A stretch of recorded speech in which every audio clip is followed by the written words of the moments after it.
Hello po, magandang araw po sa ating lahat. Ngayon po ay ipagpapatuloy natin ang ating rationalization para sa ating nalalapit na fire officer examination. Okay, mga students, without further ado, let us start our lecture. Hold on for a while. Okay. Okay, so let us continue what we have discussed the last time. So now we are now in number 656. Yeah. Okay, para ma-practice tayo, no? Okay, so here is question number 56. The Department of Agriculture requested Quezon City Fire District to conduct fire drill in their office in Agham. Okay, the fire code fee assessor required them to pay 200 pesos for the fire drill. However, they refused to pay the 200 pesos for the fire drill fee, citing that they are a government agency and therefore exempt from paying such. Okay. So mga dear learners, ang ano dito ay ang problema dito is yung ating Department of Agriculture na nag-i-insist sila na hindi na nila kailangan magbayad ng citing fee. So ngayon, ini-insist nila na sila ay exempted sa pagbabayad ng the fire drill fee na yon. Okay, ngayon, tingnan natin kung sila ba talaga ay exempted. Okay. So, sabi niya dito, letter E, no. Choice letter A, no, all agency must pay fire drill fees. Okay. So, next, no, only private offices are exempted. Sila lang daw ang exempted, yung mga fire offices na yan. Okay. So, next natin dyan is letter D. Yes. Okay, but only if approved by mayor. So, dito sinasabi na exempted daw sila, okay, basta approved ni mayor na sila ay exempted. Okay, pero mga dear reviewers, okay, mga learners, hindi mayor ang nagbibigay ng exemption authority para sa mga ganito. Okay, tandaan po natin yan. Okay, walang kinalaman si mayor sa pagbibigay ng exemption sa mga ganyan-ganyan. Okay? So, anong answer kaya natin dito? Okay? Number 1, so mali yan dahil ang exemption, may exemption dahil may exemption daw ang government agency. Okay? Tingnan natin mamaya-maya kung ano bang sinasabi ng ating batas. Okay? Letter B naman, hindi yun ang correct answer is dahil mali din yan yung government agency ay may exemption. Okay? Dahil private offices lang daw po ang nagbabayad. Okay. So tingnan natin. Okay. Ang mga government agencies po kasi ay exempted sa pagbabayad ng fire drill fee according to the section 12.0.04 ng ating IRR ng Fire Code of the Philippines. Kaya tama ang sinasabi ng ating Department of Agriculture, hindi na sila required magbayad ng 200 pesos para sa fire drill natin. Kaya ang tamang sagot dito is the letter C. Okay, yes, government offices are exempted from paying fire drill fee as prescribed under the Section 12.2.12 Section 12.0.4 of the IRR of the Fire Code of the Philippines. Okay? So, learners, the correct answer for number 56 is Charlie. Okay? Next. Exempted po ha. So, ang lahat ng mga government agencies they are exempt. Okay, next. Okay, after lapse of prescribed period to comply provided for under the notice to correct the violation, Fire Officer Angelo Tan and Fire Officer Lance Cruz conducted a re-inspection on the apartment of Mr. Matthew Yu. Okay, located at the Diliman, Quezon City.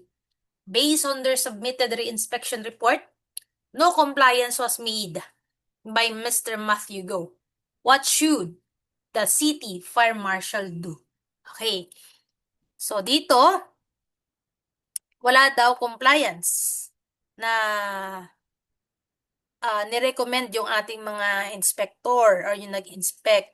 So, ayun yung ano nila according to the report that they submitted doon sa kanilang re-inspection. So, however, ano ba ang dapat gawin? Okay, ano daw bang gagawin ng ating city fire marshal? Is it letter E, recommend immediate demolition of the building? Ay, ganun ba? I-demolish na natin yung building kasi wala naman daw kasing compliance na naganap eh. Is it letter B, request the building owner to execute affidavit of undertaking, specifically stating the period of completion of work? Okay. Letter C, issue of verbal warning only. Or letter D, automatically close the establishment permanently. Okay.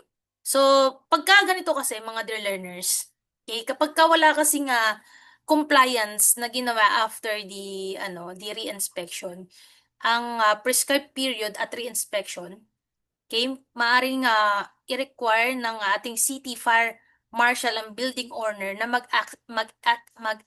mag-execute ng affidavit of undertaking kung saan malinaw na ilalagay ang period or timeline ng completion ng corrective work para sa fire safety violation.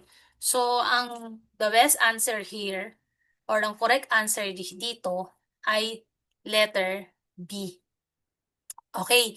Kasi kapag letter A ang isasagot natin, okay, hindi agad kasi sagot ang demolition. Okay, lalo na sa unang action, unless extreme danger talaga ah, yung nakita nilang violation doon sa isang building. And yung verbal warning kasi hindi kasi sapat yung mga ganyang verbal warning. Lalo na failed ang re-inspection. Okay?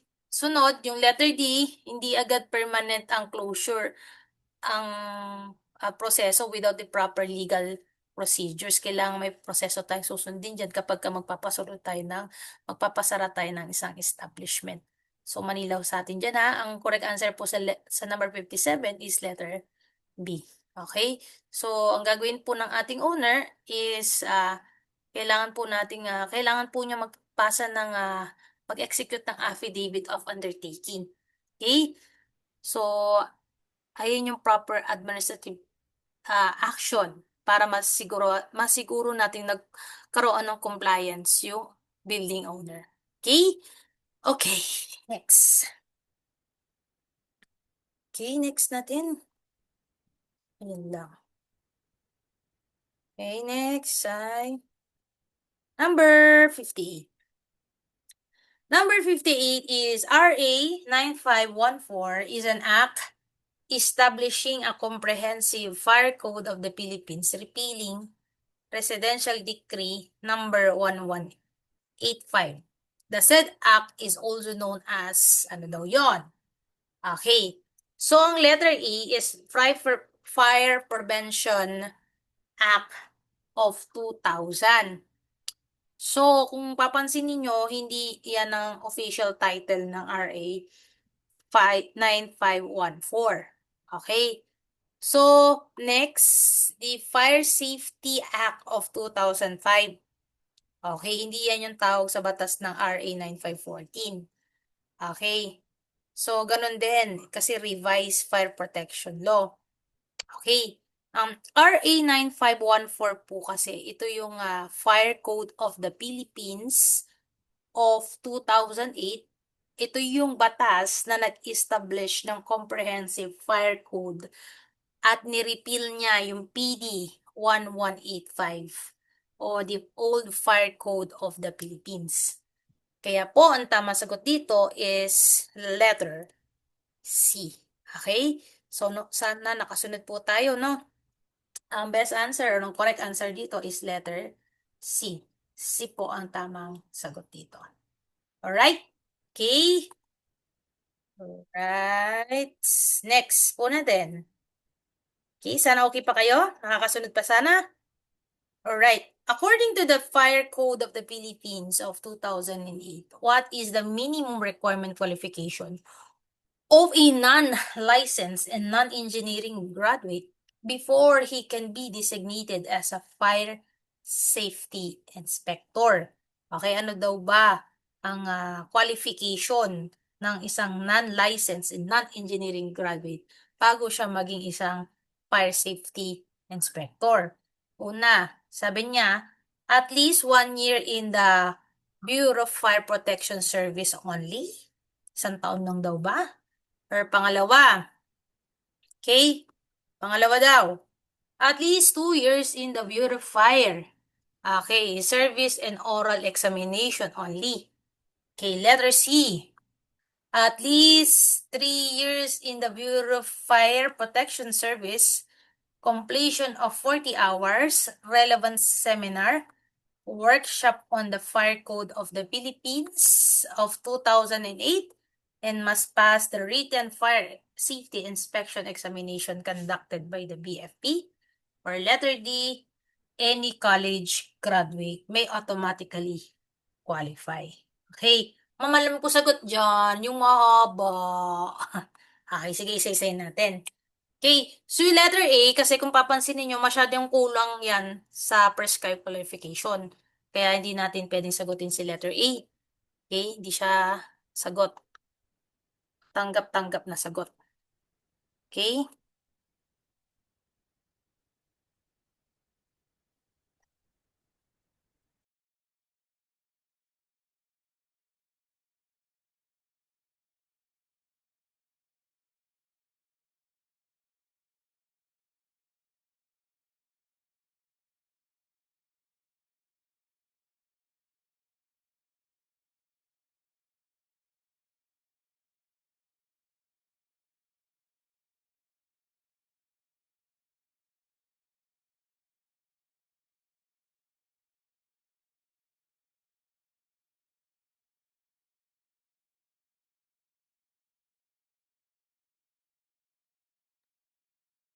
Okay po.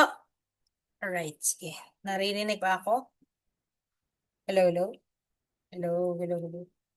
Hello, hello, hello, hello, hello. Hello, hello. Hello?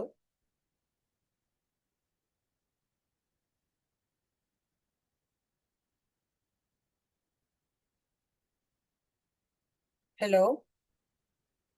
Hello, hello, hello, hello.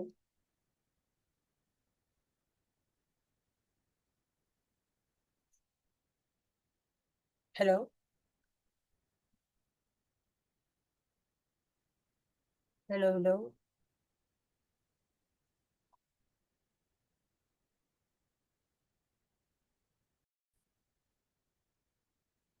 Okay, let us resume. Okay. So, masyadong mababa ang letter A, kung papansinin po natin. Okay? Masyadong mababa. Okay, kaya po hindi ayan ang tamang sagot. Letter B naman po, at least 2 years. Okay, hindi yan yung complete requirement under this fire code. Okay, kaya hindi kasama siya. Next, letter D, any college graduate may automatically qualify. So, hindi automatic qualification yung college graduate lamang. Okay, syempre may mga relevant ano yan, uh, qualification. Okay, so here, sabi niya at least 3 years in the Bureau of Fire Service, completion of 40 hours in relevant training. So, ayun yung tamang qualification yan. Okay, para ma-designate kasi bilang fire safety inspector, ang isang non-licensed o non-engineering graduate, kailangan niyang magkaroon ng at least 3 years Bureau of Fire Service. At saka nakatapos siya ng 40 hours relevant training or workshop seminars at mapasa niya yung mga written fire safety inspection examination conducted by the Bureau of Fire Protection. Okay, ayun po yung sagot. Letter C ang correct answer dito. Letter C, Charlie. Okay, next.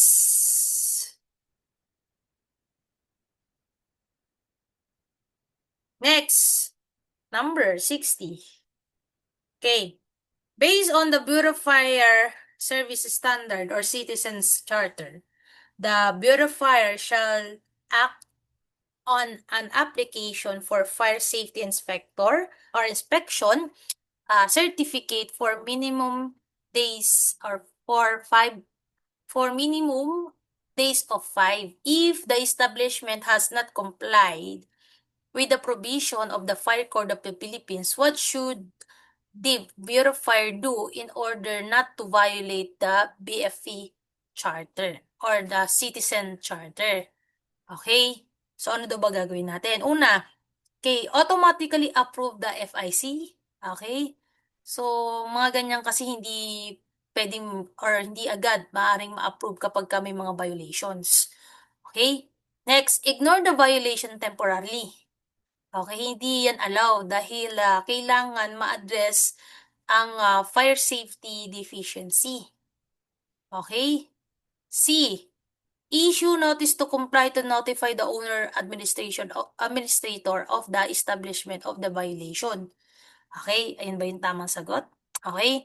Kasi kapag ka hindi compliant ang establishment sa provision ng fire code, ang proper action natin dyan or ang ating Bureau of Fire ay mag-i-issue ng notice to comply. Okay, para ma-inform natin yung owner or administration in regards sa violation at mabigyan sila ng pagkakataong makorek yung lahat ng mga violations na yan. Okay? So, last number is letter D, immediately close the establishment. Katulad ng sinasabi natin, proper may proper process tayo dyan. Hindi closure yung agad na ibibigay natin dyan. Okay? So, unless may grave danger na nag exist So, mga dear learners, okay, kapag ka ganito, okay, if the establishment had not complied with the provision of the Fire Code of Philippines, anong gagawin? Okay, mag-issue tayo ng notice to comply. To notify the owners. Okay, bigyan muna. Ito yung kasi tinatawag na due process. Okay, tingnan natin bakit hindi sila nagko-comply, issuehan natin ng notice to comply para ma-inform natin yung para ma-aware yung mga building owners, okay, or administration doon sa violation nila. Okay, baka kasi hindi sila aware na hindi pala yun bawal pala yung ginagawa nila, 'di ba? At least may nabigyan natin sila ng chance na sila ay sumagot. Okay, next. Okay, number 61. All assembly area of concentrated use without fixed seats such as auditorium, place of worship, dance floor, and lodge room shall have an occupant of lang. Okay. So, ito. Ito yung mga numbers. Ito yung nakakatakot na mga tanong sa uh, fire officer examination eh. Yung tatanungin ka ng ganito. Kasi naalala ko talaga may tanong eh. May tanong na with doon ng fire exit. Doon ako nawindang. Diba? Okay. So, mga dear learners, okay, in regards to the assembly area sa mga concentrated, okay, sa mga, yung may mga fixed seat tulad ng mga auditorium, dance floor, at places of worship, okay, tinatanong dito kung ilang bang square meters per person. Okay, para ma-make sure na safe ang occupancy ng evacuation. Okay, syempre, okay, pagka 0.45 square meters per person, yung letter A, masyadong maliit yan sa allotted space per person. Okay, so sa fire code kasi may binibigay silang standard. Okay, talagang standard. So yung letter B, 0.55 ay hindi yan standard na binigay ng Fire Code of the Philippines. Whereas 0.75, masyadong malaki yan sa prescribed requirement. Kaya ang answer natin dito is the letter C. Letter C is the correct answer. Okay, sa mga assembly areas of concentrated use without fixed seat tulad ng auditorium, dance floor, and places of worship, ang occupant load factor ay 0.65 square meter per person para ma-make sure natin yung safety na occupancy at yung evacuation. Sana okay pa tayo mga dear learners. Okay, number 62. Sa number 62, each level of assembly, occupancy, shall have access to the main exit and in addition, shall be provided with exit of sufficient width to accommodate blank of the total occupant load served by the level. So, yan, katulad lang din yung kanina. May mga required, may mga prescribed, may mga exact, may mga standard kasi tayo. Okay, sa assembly occupancy and additional exit, okay, dapat may sufficient width or lapat yan para ma-accommodate yung yung total occupant load na tinatanong natin or need natin. Okay, ng level para mas ligtas yung mga tao. Okay, at the same time mabilis yung evacuation natin. Okay, so ang requirement ni fire code, okay, dito is the 2/3. Sabi niya, 2/3 of the total occupant load served by that level. Masyado kasing kulang yan, 1/3. Hindi yan yung prescribed. Masyadong mataas itong 3/4. Okay, dapat katamtaman lang to save space. Okay, number 63. So number 63, travel distance within the guest room or the guest suite to the corridor shall not exceed in buildings protected by an approved supervised sprinkle system. Okay, ilang meters yan? 15, 20, 23, or 30. Okay, sa mga buildings kasi, okay, buildings protected by an approved supervised sprinkle kasi system, ang travel distance coming from the guest room or guest suite papunta sa corridor ay dapat hindi yan lumalagpas ng 23 meters. Okay? Para mapadali yung safe evacuation natin. Okay, ang 15 meters masyadong maikli. Okay, ang 30 meters masyadong maluwang yan. Okay, sa maximum travel distance. So, meron lang tayong 23 meters. Ayun yung prescribed travel distance. So, ang best answer dito is letter C. Okay? Okay pa tayo? Nakakahinga pa. Yan. So, next natin, number 64. Okay, number 64. Yun lang po.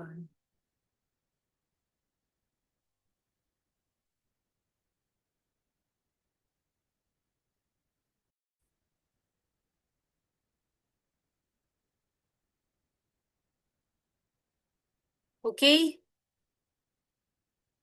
Alright, sige lang.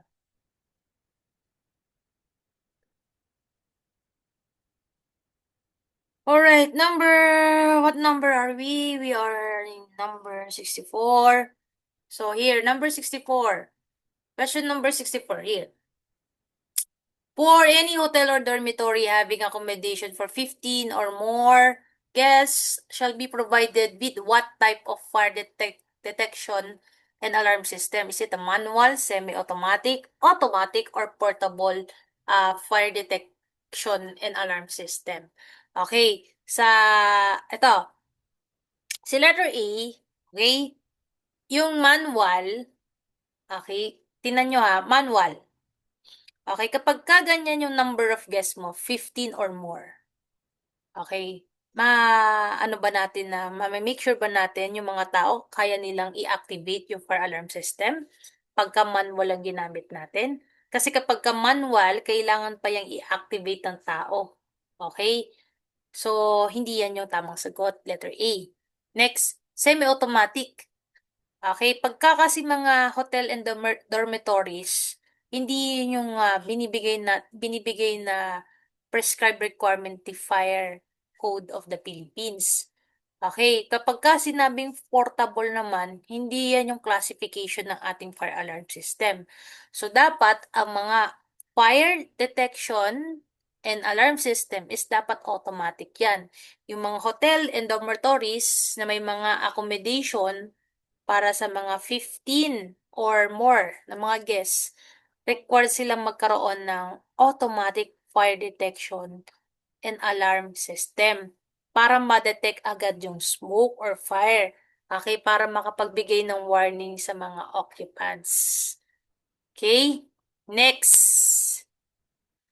Okay, for apartment buildings corridor with a required capacity of not more than 50 persons shall not be less than blank. Is it 76 centimeters, 81 centimeters, 91 centimeters, or 112 centimeters?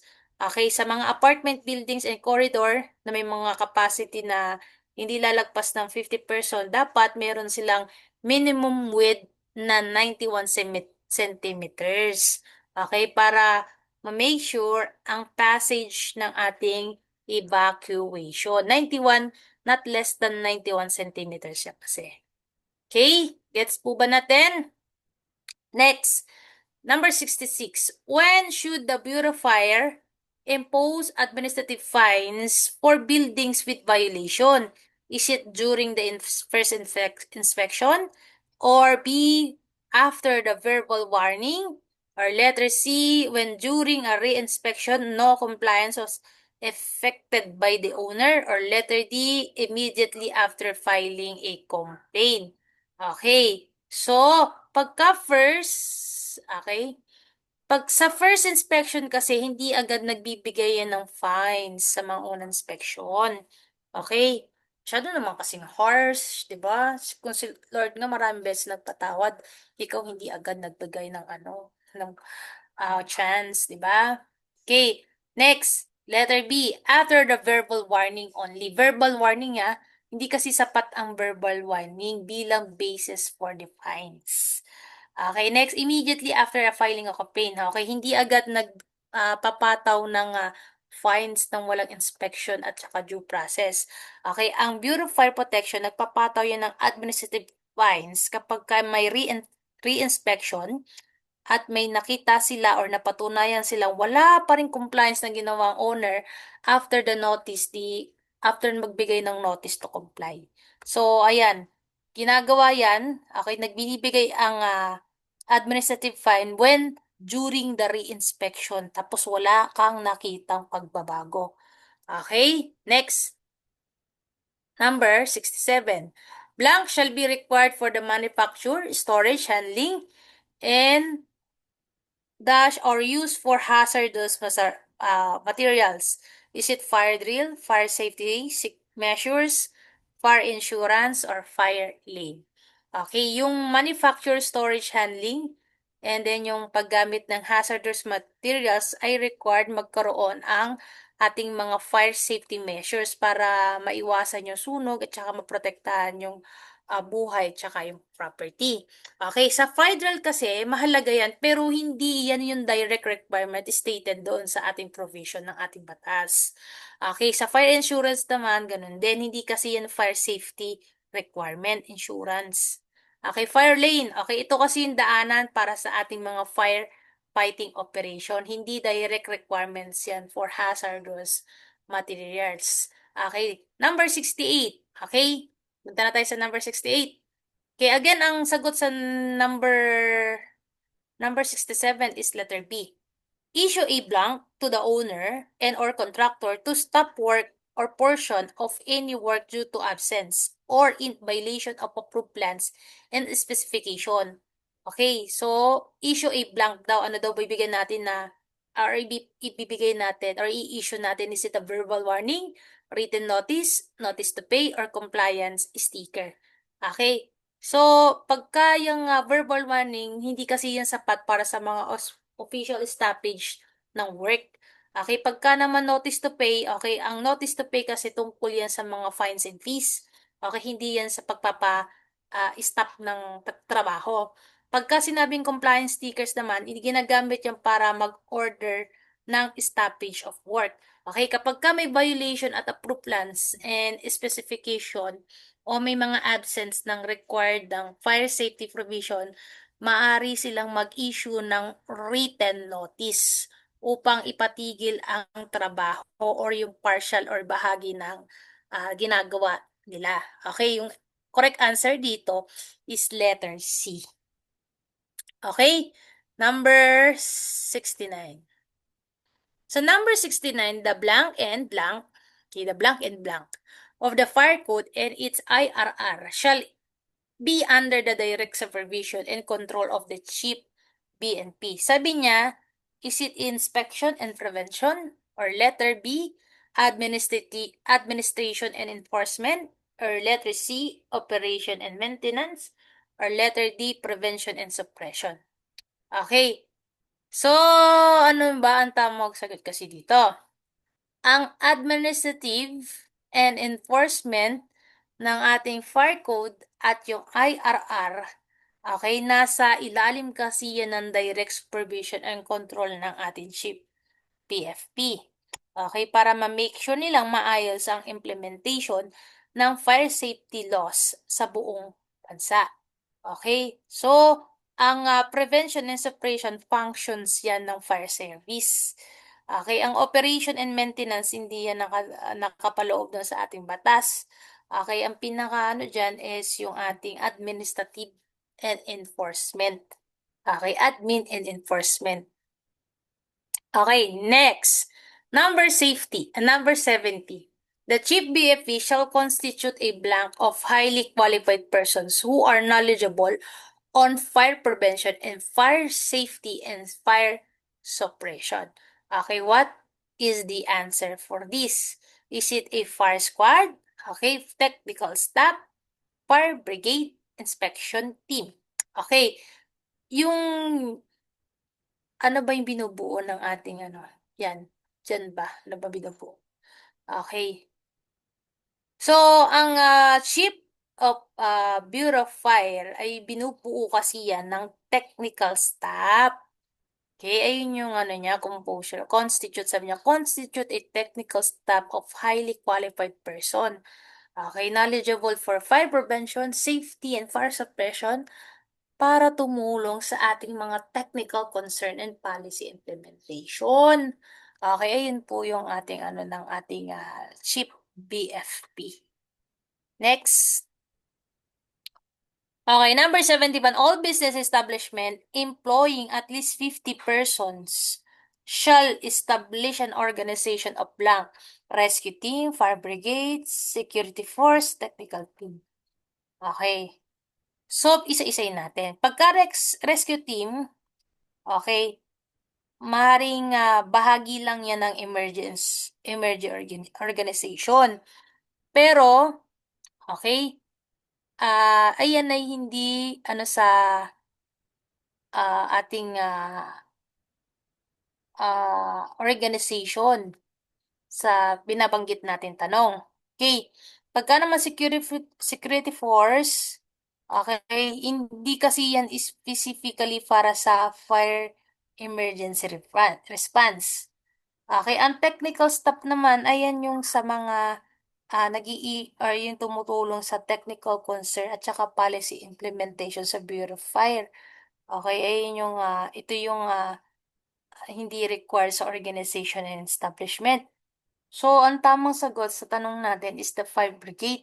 Kapag ka ang establishment or business establishment ay na may at least 50 employees, required silang magkaroon ng fire brigade para sa prevention and emergency response at evacuation assistance.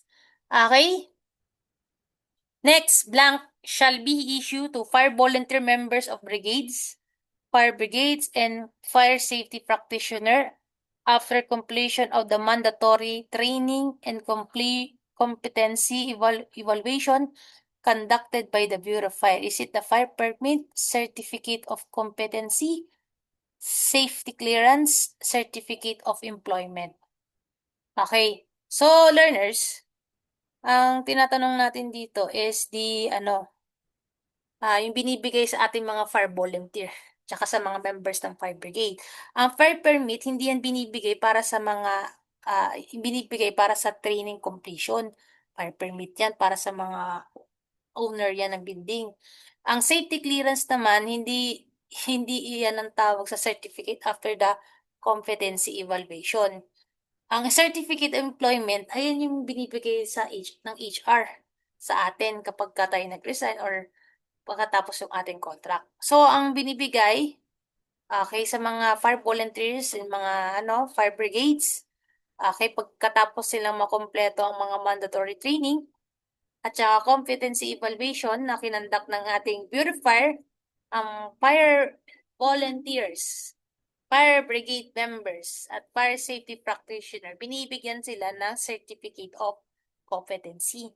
So, ang correct answer dito is letter B, certificate of competency. Or letter B, should I say, letter B. So, next number 73, strict observance of the requirements of blank for the issuance of fire safety inspection certificate as a prerequisite in the grant of renewal business, occupancy, and other related permits licenses. Is it letter A, fire drill? Letter B, fire safety measures? Letter C, fire insurance? Letter D, fire suppression. Okay, so ang fire drill po kasi bahagi lamang yan ng fire safety program. Pero hindi yan ang exact requirement as stated. Okay? So, okay. Ang fire suppression naman, isa yun sa mga aspect ng fire safety measures.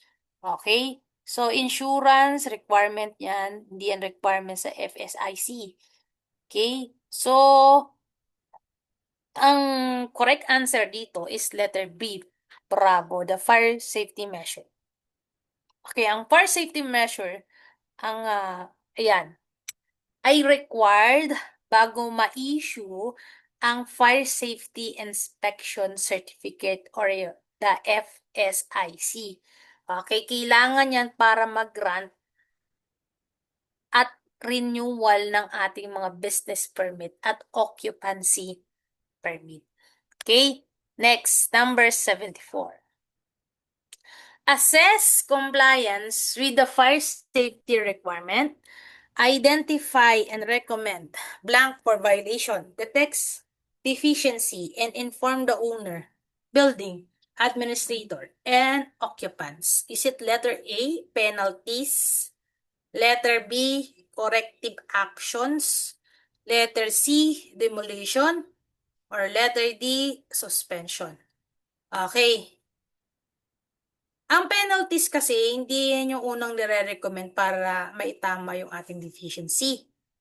Okay, sa demolition naman, hindi yan yung solution sa fire safety deficiency. Ang suspension naman ay yung general recommendation para sa lahat ng violation. Okay, kapag kasi may violation, defects, or deficiencies sa fire safety requirements, kailangan may identify at mag-recommend ng corrective actions. Ang correct answer natin is letter B. Bravo, corrective action para maitama ang mga problema at maging compliant ang building sa fire code. Alright, sana okay pa tayo, no?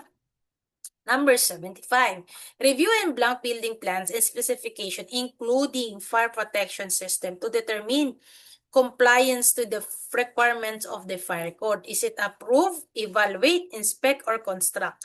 Okay, yung mga building plans kasi natin, okay, building plans, specification, at fire protection system, kailangan kasi is ma-evaluate yan para malaman kung may compliant ang mga ito sa requirement ng fire code. Okay, kapag kasi approval yan, kasunod lamang yan ng proper evaluation.